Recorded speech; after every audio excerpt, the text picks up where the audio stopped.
The agony of a population living in constant fear of an imminent deluge downstream an aging dam.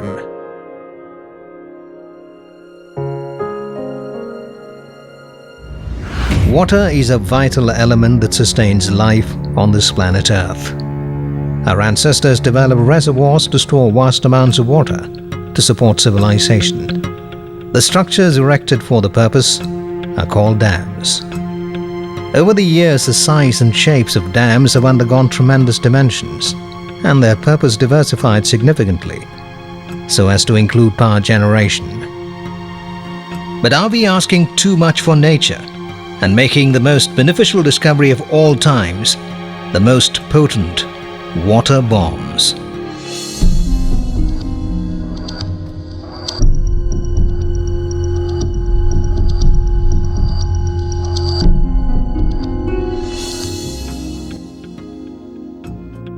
The mighty Western Ghats guarding Kerala, the southernmost state of the Indian peninsula. It is the womb of 44 rivers, including Periyar, the longest river of Kerala. It is across this river the ever 100 years old ailing Mullaperiyar Dam is haplessly awaiting its inevitable destiny. An imminent deluge which may spell the doom of an estimated 2.5 million inhabitants downstream. And what is more alarming is that its days are numbered and the nightmare may turn to a reality at any time. Not only the local population downstream, but a host of cities and townships, along with all their progress, are in peril in the event the inevitable happens. The story of Mullaperiyar Dam dates back to 1895, when it was constructed across the river Periyar in crude lime surki mortar, at a time when dam engineering was in its infancy. The main dam has a length of 366 meters and a top width of 3.66 meters, base thickness of 44.2 meters. The height of the dam from the deepest foundation is 53.64 meters. The gross capacity of the reservoir is 15.662 TMC. The 244-kilometer long Periyar is abundant with 435 TMC of fresh water per year. It originates from Shivagiri in the Western Ghats at an elevation of 2,400 meters from sea level and joins the Mullaperiyar downstream at an elevation of 850 meters. It is at this elevated juncture the Mullaperiyar Dam has been built for the noble cause of catering to the irrigational needs of the neighboring state of Tamil Nadu under a 999-year lease agreement. It may be noted that the agreement was entered into by the then Maharaja of erstwhile Travancore, His Highness Sri Vishakam Thirunal, with the then Madras government as much as 61 years prior to India got independent from the British, and that too for 999 years, a duration unheard in the history and unfair by any standards. In fact, it was a benevolent agreement between the two states.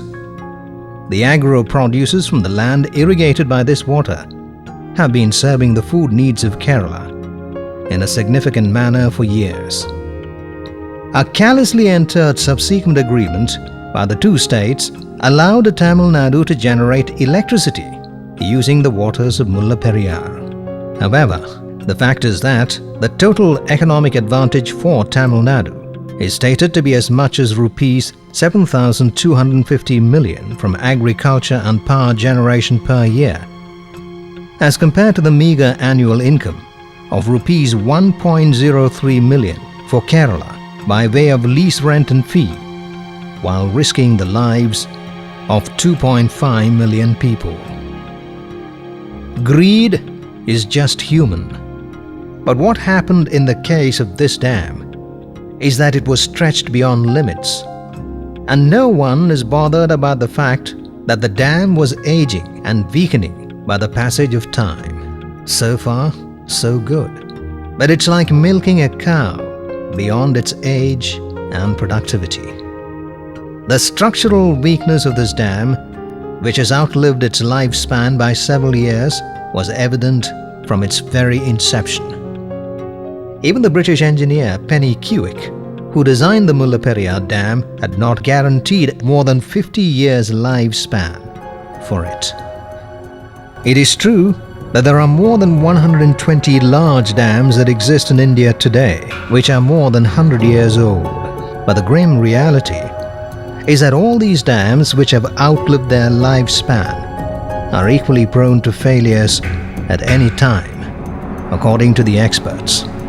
It is estimated that 85% of all large dams, numbering about 40,000 all over the world, would have passed their projected lifespans by 2020, with the majority in the US and China. And here is a dam which is 100 years old, leaking from head to tail. Built of lime surki concrete, a very inferior concrete, constitutes almost 2/3 of the dam's core. This concrete, categorized as M5, is much lower in strength compared to M30, being used for major dam constructions, like that of the Idukki Arch Dam, downstream Mullaperiyar. M30 concrete has almost 6 times the strength of lime surki concrete used in Mullaperiyar Dam. Over the years, the strength of the surki concrete has further come down to the continuous leaching of lime from the dam's core. The downstream deteriorated condition of the dam was exposed when the water level went to 109 feet. No repairs can be done below this level, since there is always water below this level since 1895. Even though 2 attempts of grouting were attempted in 1930s and 1960s, it was not able to completely fill the cavities formed due to the leaching of lime. Cosmetic patchworks being done on the body of this ailing dam would not make it safer or stronger, because the ailments of this old dam are inherent and deep-rooted. Some specific defects of the constructions include earthquake and uplift forces were not considered in the design of the dam. No drilling and grouting were done to strengthen the foundation of the dam. No drainage gallery was provided in the dam body. Transverse contraction joints were not provided in the dam. Deterioration of the dam due to continuous leaching of lime.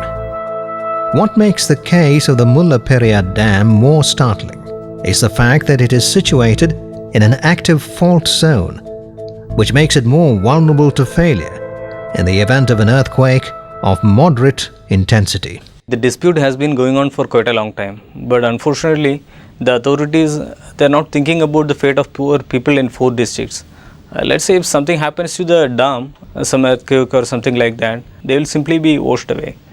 Within a span of 2 days, 2 tremors of mild intensity occurred on 5/11/2010 M2.0 and 6/11/2010 M2.9 in the 50-kilometer range of Mullaperiyar Dam, causing panic. Even though these earthquakes are minor in nature, they need to be viewed as an indication of the increased seismicity of the region surrounding Mullaperiyar Dam. Kerala is a state blessed with pristine rivers in plenty. Landslides and floods have been quite prominent in multiple parts of the state.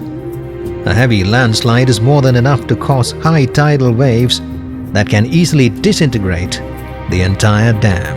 Torrential rain due to global warming is another threat initiated by humans. Torrential rains and floods are the ones that can break any dam, and global warming has of late increased the incidence of untimely rains and floods. The Mullaperiyar Dam is in no state to sustain such a monstrous downpour.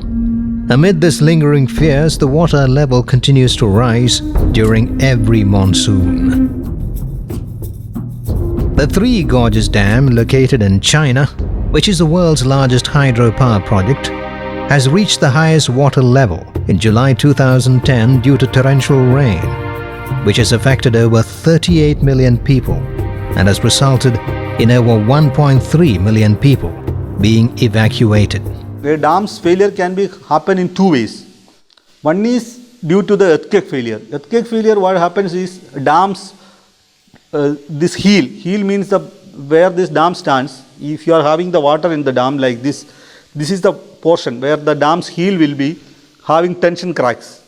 If the earthquake comes, it will actually move like this and it will break and it will fall like this, or it will break in between. But as far as the flood is concerned, when the flood is coming over the dam will actually it will be balancing. The water pressure is acting like this and the self weight of the dam acting downwards. So once this water is flowing over the dam, this equilibrium will be lost. So the dam will be overtop. It will turn down. Most important thing is that 40% of the dams in the world are failed due to flood.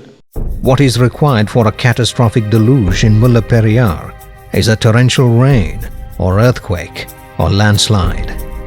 The very fact that the Idukki Dam, Asia's largest arch dam built of concrete, has already lost its elasticity significantly. Losing elasticity is a major limitation of concrete technology used in the construction of modern-day dams. As such, the Idukki Dam downstream, with a storage capacity of 2,000 million cubic meters, is in a critical state, which adds to the gravity of the catastrophe.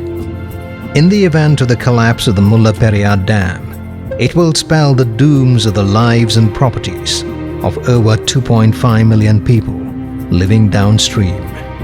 In fact, as many as 4 districts, namely Idukki, Kottayam, Ernakulam, Alappuzha, and many towns and cities downstream, including the emerging commercial metropolis of Kochi, will bear the brunt of such an eventuality in unimaginable proportions.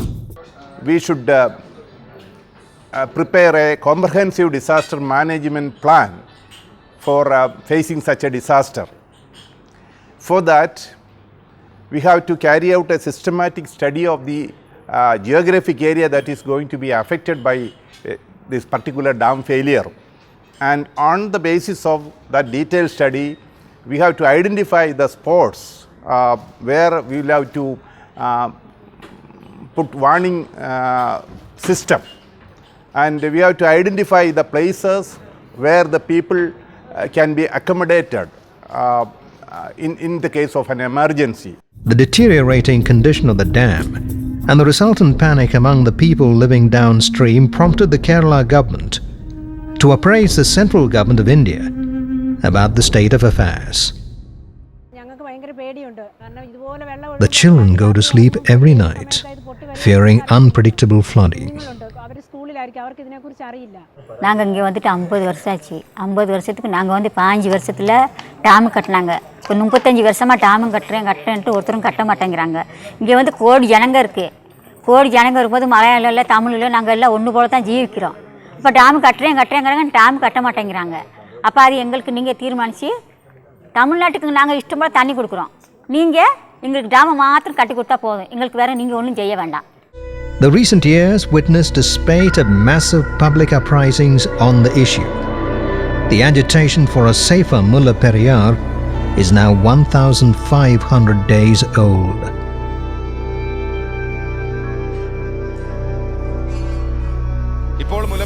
Shaji P. Joseph, our main demand is towards giving protection to the life and assets of human beings. No one can deny the people from these rights, as it falls under the fundamental right of the Indian Constitution. The issue always had its political overtones, leading to a lingering political and legal tussle between Kerala and Tamil Nadu. The issue is already in the Supreme Court of India, but the crucial question is whether the dam will last till the legal and political battle ends. Central teams inspected the dam a few times and suggested some remedial measures, but this had not helped to allay the worst fears of the people. The teams also recommended exploring the possibility of locating a suitable site downstream of the existing dam for the construction of a new dam. However, for reasons unknown, this proposal was not pursued. Instead, what has been going on was ad hoc strengthening measures on this ailing dam. The dam failure killed not only human being but also kill thousands of species of birds and snakes and animals. Definitely it will affect the ecosystem of the state, and in future it will definitely make a very drastic change in environment of the state. Recent history reveals that at least one major dam failure occurs every year somewhere in the world. There have been more than 2,000 dam failure incidents across the world since the 12th century, but not as big as the existing ones, causing damage worth millions of dollars and loss of thousands of lives. Even modern-day dams constructed with far more advanced scientific and engineering skills have collapsed, spelling the doom of millions. Some of these disasters have proved that dams are deadlier than a nuclear bomb. One of the horrifying examples in the recent past is China's Banqiao Dam disaster in 1975, following heavy rains and floods. As many as 62 dams collapsed in a disaster, claiming over 250,000 lives. At least 4 dams may collapse if Mullaperiyar bursts, and the casualties will be 10 times the death toll of Banqiao. Surprisingly, the capacities of both these dams are almost similar. But the Banqiao Dam was located at an elevation of 118 meters, while the ailing Mullaperiyar Dam is delicately perched at a much higher elevation of 873 meters, which increases the gravitational potential energy of the outflow by 7-folds than that from Banqiao. In case of a disaster, the water will rush like a bullet due to the steep, hilly geographical features of the place to reach the 100 kilometers away Arabian Sea in less than 1 hour through the thickly populated areas downstream. Moreover, it is scientifically proven that this water bomb has 180 times more energy than the atomic bomb that destroyed the city of Hiroshima. Another worst-ever dam disaster in recent history, triggered due to a landslide, was the Vajont Dam failure in the Italian Alps in 1963. A 250-meter-high tsunami caused by a killer landslide swallowed several towns with its inhabitants. 1979 Morvi Dam disaster in India and the 1996 Kakhovskaya Reservoir in the Ukraine are some of the other dam tragedies of recent times. No humanly possible skills can stop these natural catastrophes, which are often attributed to divine justice, accidents, and destiny. Some experts may consider the condition of a dam to be marginally safer, while others say it is not. But nature has its own way, and experts' expectations and calculations may go awry. Old dams are the ones which pose a life-threatening situation for people worldwide and are expensive in maintaining. Let Mullaperiyar not turn to be a new avatar of the Banqiao Dam disaster. Let the Mullaperiyar issue be an eye-opener towards the case of more than 4,000 outdated dams across the world threatening millions of human lives. There are so many intriguing questions. Do the governments across the world have the financial potential to replace all these outdated dams? Will the existing ones survive till they are replaced? How is it possible to stop the operation of an aging old dam abruptly while it's being regularly used for irrigation, freshwater supply, flood control, or power generation? What technology can stop torrential rain due to global warming? Is the concrete technology more dangerous than Surki? Is the modern civilization destined to be washed away in dam disasters. Yes, the time has come to wake up and act. Let Mullaperiyar be an eye-opener before it is too late. There is no denying the fact that this aging and ailing dam is yet another example of Mother Nature being throttled and strangled beyond limit. Yes, today or tomorrow, the Mullaperiyar may prove to be the worst ever watery grave in human history. Let it not happen.